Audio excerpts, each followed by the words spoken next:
Здравейте, аз съм Стефи и добре дошли в Актополис.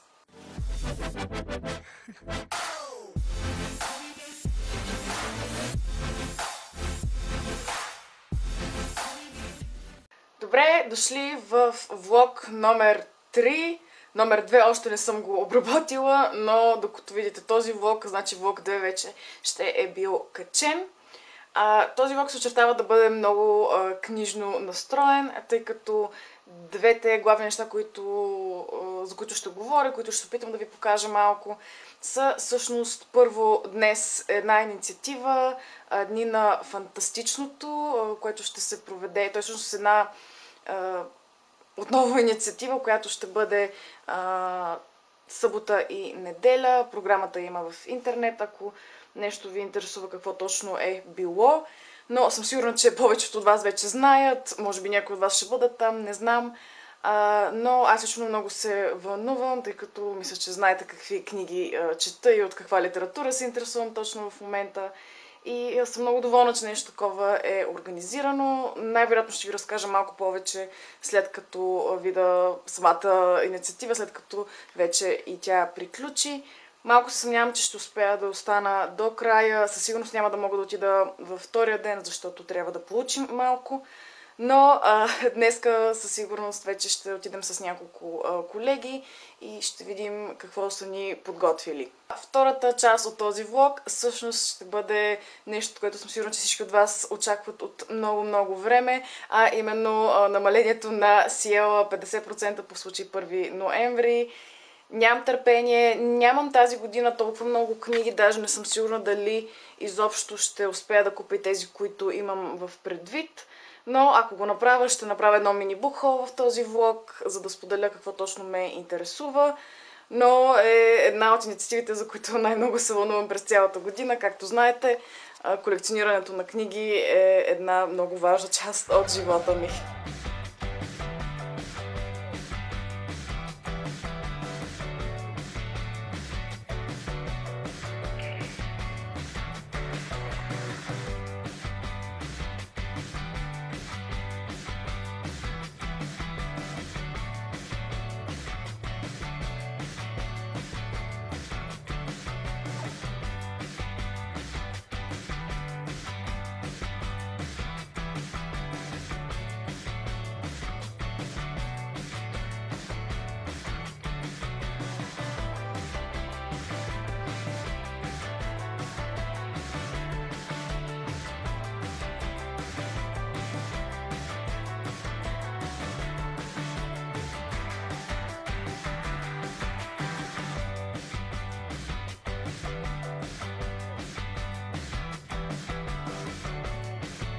Току-що се върнах от дните на фантастичното.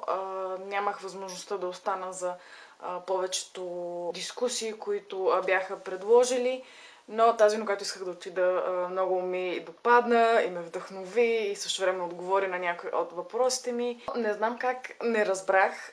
Всъщност сега се бях прибрала и бях напълно готова за един хубав следобед. И изведнъж виждам, че Artline Studios имат 30% намаление и отново не знам как не разбрах и защо не съм знаела, но всъщност сега смятам да се доразходя до книжарницата им, която е на Раковска 150 и някой номер, вижте в Google, и мисля да си взема евентуално една книга, тъй като другите пари оставам за намалението на Сиела. Между другото, малко behind the scenes, в момента ще посна едно клипче, ревю на създадена от Дими Кос на Лени Тейлър. И тъй като забравих отново да си снимам тъмбнейл, в момента просто чакам да видя какво изображение YouTube ще ми поръча. Имаме мини изображения.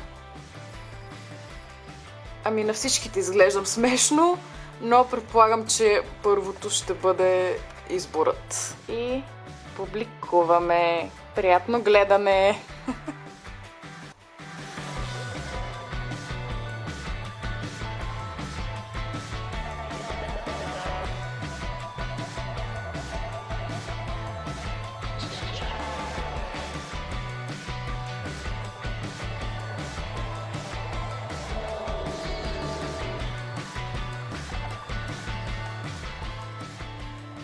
Днес е вече официално 1 ноември, така че честит празник и още повече честито намаление на всяко едно издателство, което прави такова. Сега ще отида до Сиела. В момента е около 10 часа. Искам да отида малко по-раничко, за да мога да успея да поснимам няколко малки клипченца, които да ви покажа, за да се нагледате малко на книжки. И след това най-вероятно ще направя букхола, за който говорих в началото на клипчето. В момента всъщност се оформя една малка ваканция за мен, но искам да седна и да си понапиша, да си препиша малко записките, като за съжаление малко съм изостанала. След като се върнем от Сиела, най-вероятно това ще правим, но също така трябва и да обработа доста клипчета, така че определено ще се очертае интересен ден.